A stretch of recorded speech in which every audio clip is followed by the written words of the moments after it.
La litiasis no es más que piedras o cálculo. Esto consiste en el depósito de minerales que se forman en una solución.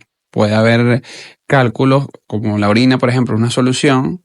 Cuando estos minerales precipitan, se forman estas piedras. Puede también haber en la vesícula, que en este caso son de bilirrubina con calcio y colesterol. Entonces, básicamente la litiasis es una piedra o cálculo que se forma en una solución compuesta por distintos minerales. Ok, quiere decir que entonces el tema de hoy, que es litiasis renal, estamos hablando de cálculo o piedra en el riñón. En el riñón, bueno, sí, es una litiasis urinaria, de la orina. Ok, ¿por qué cuando hablamos de litiasis renal o urinaria estamos hablando de lo mismo? Sí, la litiasis urinaria es lo que ocurre en todo el sistema urinario. Podemos tener litiasis en el riñón, en litiasis en el uréter y litiasis, por supuesto, en la vejiga, que puede estar secundaria a una litiasis generada en el riñón, o bien puede ser por un problema de éstasis de orina en la vejiga y que haga que se precipiten estos minerales y se formen en la vejiga.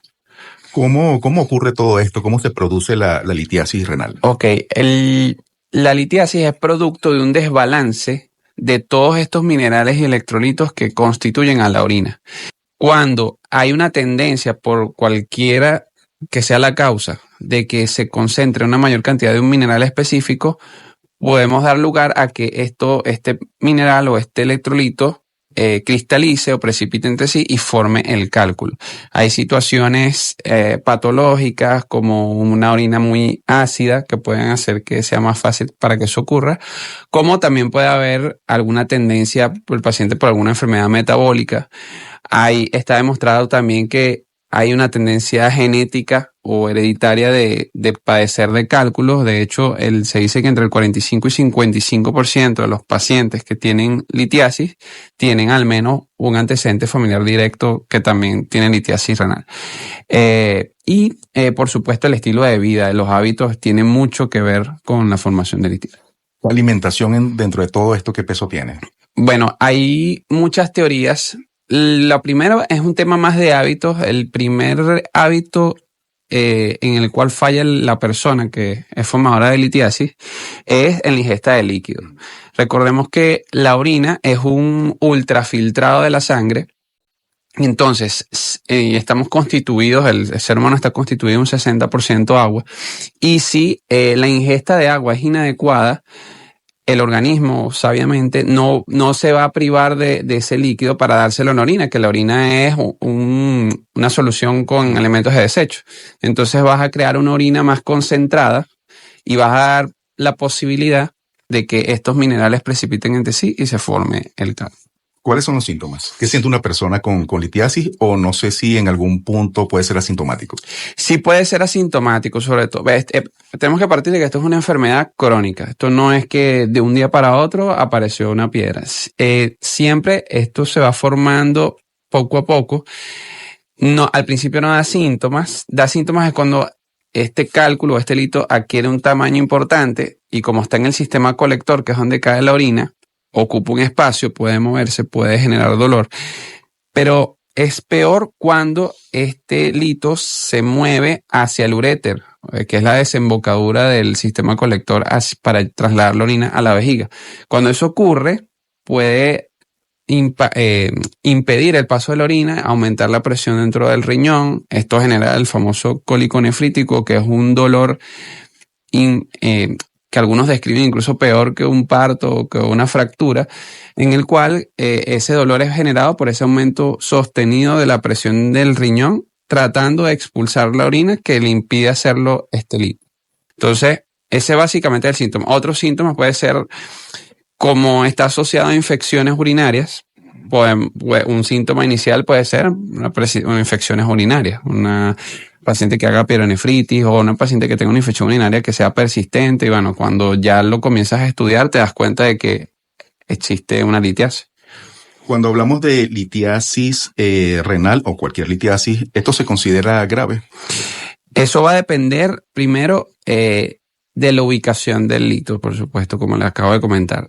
La otra cosa es el tamaño, porque bueno, si cuando son pequeños tienen este potencial de desplazarse y generar lo que les acabo de mencionar, pero cuando son muy grandes normalmente la resolución tiene que ser quirúrgica. Entonces, básicamente eso. Por supuesto, hay situaciones particulares en los pacientes diabéticos o que están inmunosuprimidos por alguna razón, puede convertirse en una real emergencia.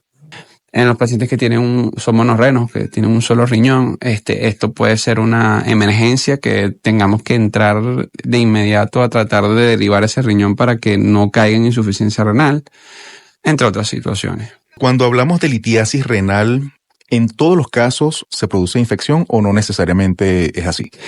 Ok, sí está asociada la infección a la litiasis. Recordemos que la orina es una solución que debería ser estéril.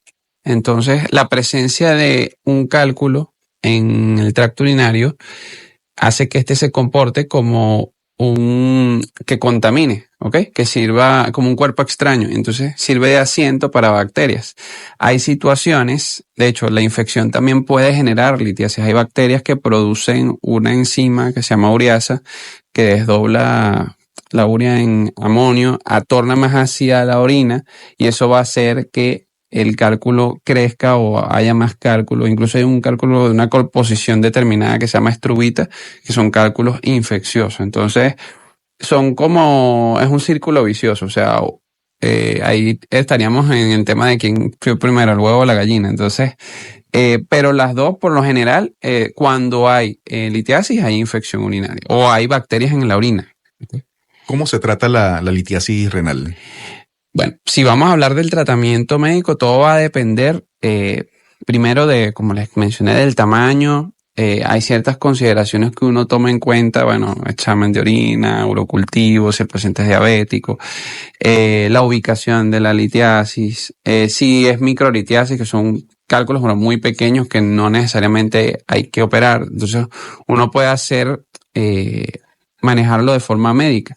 Hay tratamientos que van en función de obtener ese equilibrio que les mencioné al principio en la concentración de minerales en la orina, en hacer menos ácida la orina, y esto pudiera ayudar a que si es un cálculo muy pequeño, este cálculo desaparezca.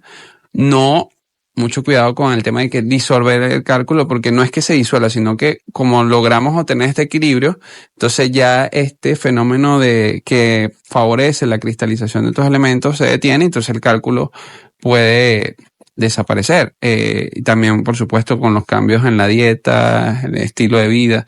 Pero, disculpe, pero ¿se desaparece o es que mantiene su tamaño? No, puede desaparecer. Cuando es muy pequeño puede desaparecer. Okay. Pero si no hacemos algo, entonces esto va a alcanzar un tamaño determinado y no lo voy a disolver con ningún tratamiento. Tendría que, a juro, hacer un procedimiento más invasivo, una cirugía u otra cosa. O sea, que esto que dice posiblemente algún paciente que no, si yo la expulsé sola, eso es... Sí puede pasar. Si el cálculo es pequeño, puede generar de repente el pasaje a través del uréter, puede generar o no un cólico nefrítico. Lo más común es que lo genere, pero sí, claro, hay tratamientos. Incluso si uno hace estudios y el cálculo está en el uréter y ya está casi llegando a la vejiga y cree que el tamaño o las condiciones están dadas para que lo expulse, uno puede dar tratamiento para favorecer la expulsión y en unos días tomar la decisión. Si no expulsa la piedra, bueno, se opera. Si la expulsa, bueno, ya el manejo es otro, pues. En la clínica, doctor, ¿ha visto posiblemente algún tratamiento que sea a base de bebidas caseras? ¿Esto está bien usarlo? ¿Está mal? Bueno, hay muchos pacientes que siempre me hacen esa pregunta: doctor, ¿puedo tomar esta bebida, esta pastilla, esta hierba? Yo lo que le digo a los pacientes es que tengan mucho cuidado, porque ciertamente se desconoce la actividad mediante la cual ciertos elementos pueden favorecer o no a la expulsión o disolución, entre comillas, de estos cálculos, porque no sabemos de qué están compuestas estas hierbas o estas sustancias. No me niego, pero les invito a que tengan mucho cuidado, porque hay mucha gente que inventa y dice, bueno, tómese este té mágico, y muchas veces no necesariamente es así. Hay que operar o hay que dar un tratamiento un poco más agresivo. Hay que estudiar la composición de la orina para saber si es una orina muy ácida, entonces hay que hacer cosas para no acidificar la orina, entre otras situaciones. Aquí tenemos algunas preguntas a través del 0424-209-5442. ¿Qué tipo de litiasis es más frecuente? Las litiasis de oxalato cálcico son las más frecuentes. Hay distintas composiciones, oxalato de calcio, de ácido úrico, de fosfato, de estrubita, que son infecciosos, pero el más frecuente es el de oxalato de calcio. Pero no quiere decir que si tienes un cálculo va a ser precisamente de esa composición, por eso hay que estudiarlo. Hay situaciones, por ejemplo, pacientes que sufren de elevación del ácido úrico o hiperuricemia, pueden ser formadores de cálculos de ácido úrico y el tratamiento no es el mismo que aquellos que tienen un cálculo de oxalato cálcico. Entonces, no todo es 2 más 2, bueno, tengo una piedra, tengo que tomarme esta bebida, tengo que tomarme esta pastilla, tengo que tomar agua y ya. O sea, hay otras cosas que hay que tener en cuenta. Tenemos varias preguntas a través del 0424-209-5442. ¿Qué hacer ante complicaciones? Yo le agregué cólico nefrítico. El cólico nefrítico es el dolor inherente al aumento de la presión dentro del riñón por la presencia de un cálculo que está impidiendo el paso de la orina. El manejo inicial es analgesia, pero debe ser evaluado por un médico porque hay que evaluar si el riñón no está dilatado, si no hay un componente infeccioso en el examen de orina o en exámenes de laboratorio. Se puede manejar inicialmente el tema del dolor con analgesia, pero el deber ser es el estudio por parte de un especialista. Aunque el mismo dolor va a llevar al paciente al... Sí, exacto, pues es un dolor que va a ir creciendo y es importante que sea evaluado. Un oyente pregunta, ¿cómo puedo saber si tengo una infección urinaria? Bueno, hay signos clínicos que te pueden indicar que puedes estar ante un proceso de infección urinaria, como es una orina fétida, ardor al orinar, una orina concentrada y por supuesto fiebre, otros síntomas más floridos. Pero con un examen de orina básico, un examen de orina simple se puede saber. Nos preguntan, ¿podría tener cálculo renal y no presentar ningún síntoma? Esto es reforzando porque ya lo conversamos. Sí, puedes tener cálculos renales y no saberlo. Muchas veces es un hallazgo incidental en la consulta de rutina, en chequeo general, y pueden no dar síntomas. Afortunados aquellos que no les da síntomas en ese sentido, porque si llegase a ser algo muy pequeño se puede manejar con tratamiento o, bueno, si es quirúrgico, bueno, operarse. Pero bueno, sí puede pasar que no es síntomas. Un oyente pregunta, estoy presentando dolor de cabeza, mareo, visión borrosa, escalofríos y dolor en la parte baja de la espalda a los lados. ¿Puede ser algún problema en riñones? Pudiera ser, lo correcto es que sea evaluado por el médico porque, bueno, hay muchas patologías que pueden dar los síntomas que acaba de mencionar, pero bueno, sí, pudiera ser perfectamente. No escuché fiebre, que por lo general está asociado cuando es un cuadro de este tipo, pero lo correcto es que lo evalúe un especialista. Sí pudiera ser. Esta pregunta también está buena. De un universo grande de bebidas y alimentos, ¿cuál produce más cálculos? Bueno, con respecto a las bebidas, está documentado que las bebidas carbonatadas, las sodas, refrescos, todas estas bebidas energéticas tienen o predisponen de una manera muy, muy alta a la formación de cálculos. En cuanto a la alimentación, bueno, de ese universo que pregunta esta persona, todo va enfatizado en el equilibrio. Hay muchas personas que dicen, bueno, si como mucho de esto me va a dar cálculos, si como poco de esto me va a dar cálculos. Por ejemplo, las proteínas, el exceso de proteínas, una exagerada, sobre todo aquellos que hacen actividades de gimnasio o fitness, puede ser que formes cálculos. No quiere decir que no vas a comer proteínas. Los que obviamente tienen ingesta exagerada de calcio o de componentes con calcio pueden generar también este tipo de cosas. El consumo de carnes rojas, por el metabolismo que conlleva un exceso de formación de ácido úrico, puede llevar también a formar litiasis. El exceso de consumo de algunos suplementos vitamínicos también puede hacerlo. Entonces, todo es un tema de equilibrio. Nos preguntan, ¿por qué hay personas que cuidan su alimentación y parecen unas máquinas de producción de cálculos en riñón? Muy buena pregunta. Porque no necesariamente es un tema de de alimentación. O sea, esta es una enfermedad que es multifactorial. Hay personas que tienen algún trastorno metabólico que de repente no se han dado cuenta o no ha sido estudiado y la manifestación es la formación de cálculos. Los pacientes diabéticos, pacientes con trastornos tiroideos, pacientes con trastornos en la paratiroides, trastornos óseos. Hay una amplia causalidad de esta enfermedad. Personas que tienen tendencia a eliminar calcio en la orina. De hecho, hay un trastorno en la infancia que puede ser transitorio, que es la hipercalciuria. Y también en adultos eso puede extenderse hasta la edad adulta y esto también puede generar la formación de cálculo. Entonces, no es solamente la alimentación, es uno de las tantos elementos que hay que tomar en cuenta, pero no es el principal. Nos preguntan a través de la mensajería, si no tomo suficiente agua y orino poco, ¿puedo desarrollar litiasis en el tiempo? Sí, es un factor que te va a predisponer.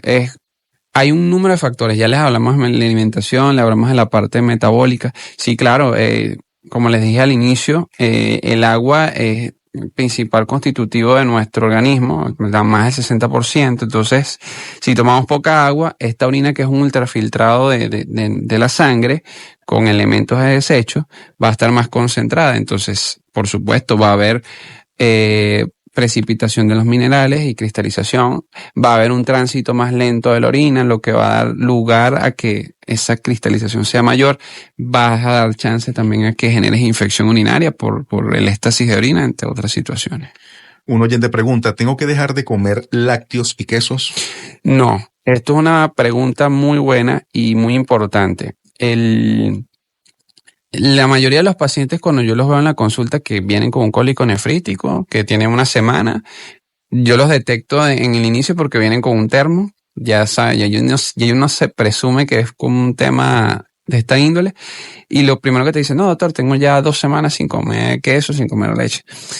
Eso no es así. O sea, primero hay que estudiar al paciente, ver hacia qué es la tendencia o cuál es la posible composición de ese cálculo, que eso lo puede uno estimar entre comillas, con exámenes de laboratorio, con el examen de orina, con hallazgos en el estudio de imagen. Pero el calcio no lo podemos suprimir de la dieta porque él tiene un factor protector en las dosis adecuadas.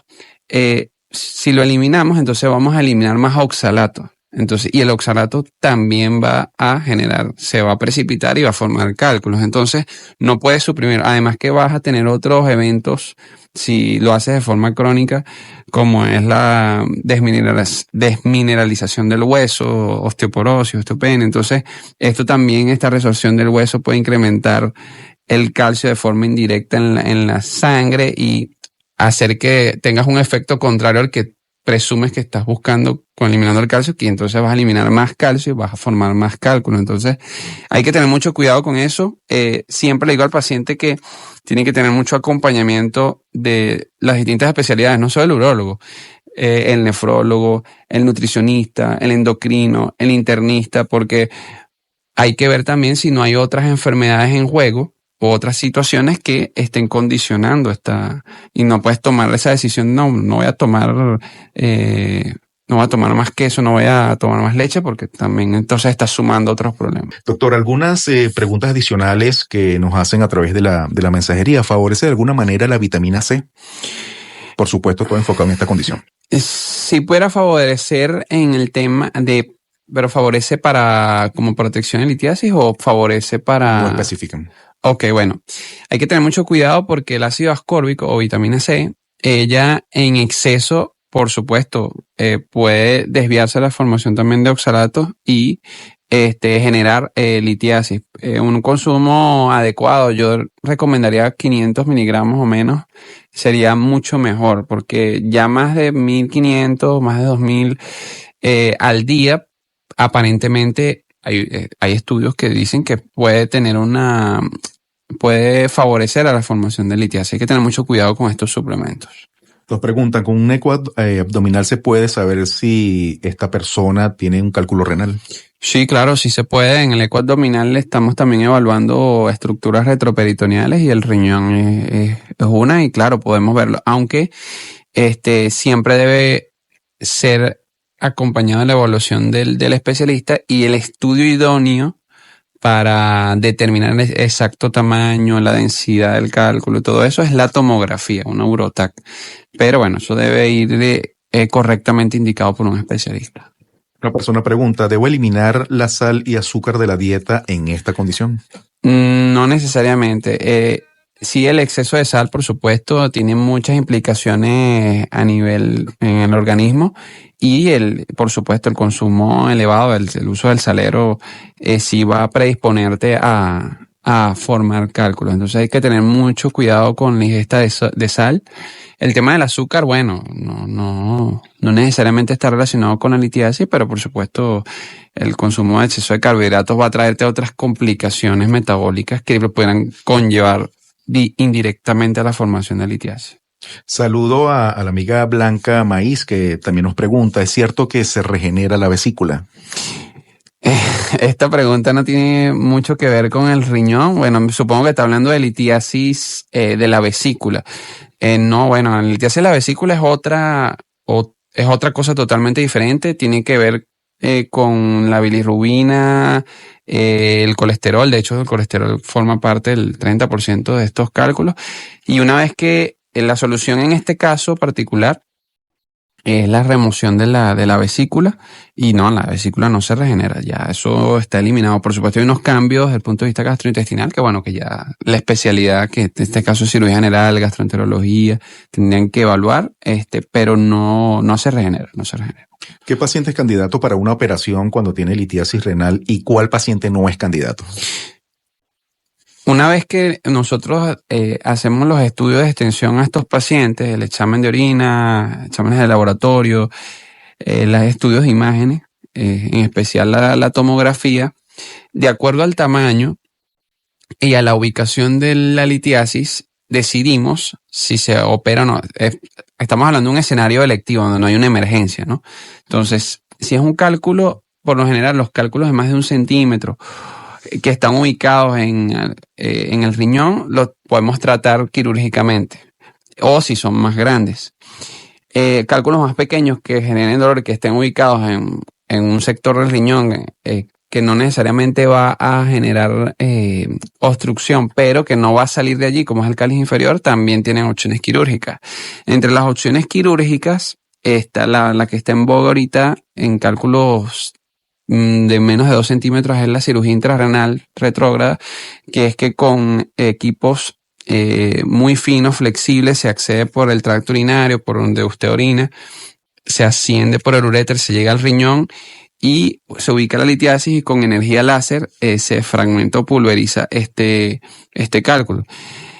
Si son cálculos más grandes, está la opción de la combinación de este procedimiento con la nefrolitotomía percutánea, que es la punción, o sea, percutánea del riñón. Se hace un acceso, un pequeño canal para llegar al riñón con un dispositivo que está constituido por una cámara, y con una energía neumática se fragmenta este cálculo y se extrae también. Si estamos hablando de un cálculo que está en el uréter, que de repente no está generando mucho dolor, pero está generando obstrucción, la misma cirugía flexible que mencioné al inicio también puede ayudarnos, porque permite ubicar el cálculo y fragmentarlo. En la vejiga también se puede hacer lo mismo, se puede acceder a la vejiga y fragmentarlo también con energía láser. Cada paciente va a ser muy, muy particular, ¿no?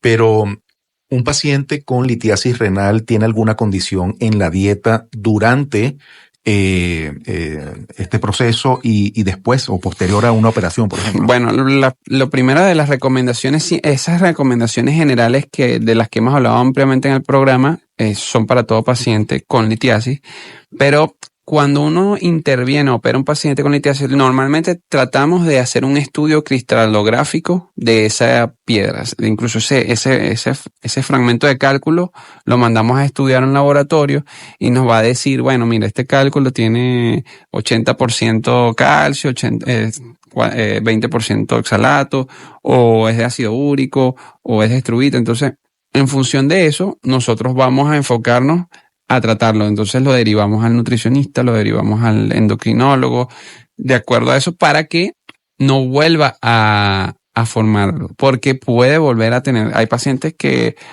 he tenido la oportunidad de operar que han tenido ya hasta 3 o 4 episodios de litiasis y siempre se deja limpio el riñón y vuelve a tener la litiasis. Entonces, es un tema también que hay que ver si hay un factor metabólico y estudiando el lito y derivándolo al especialista correspondiente se logra un mejor control de la enfermedad.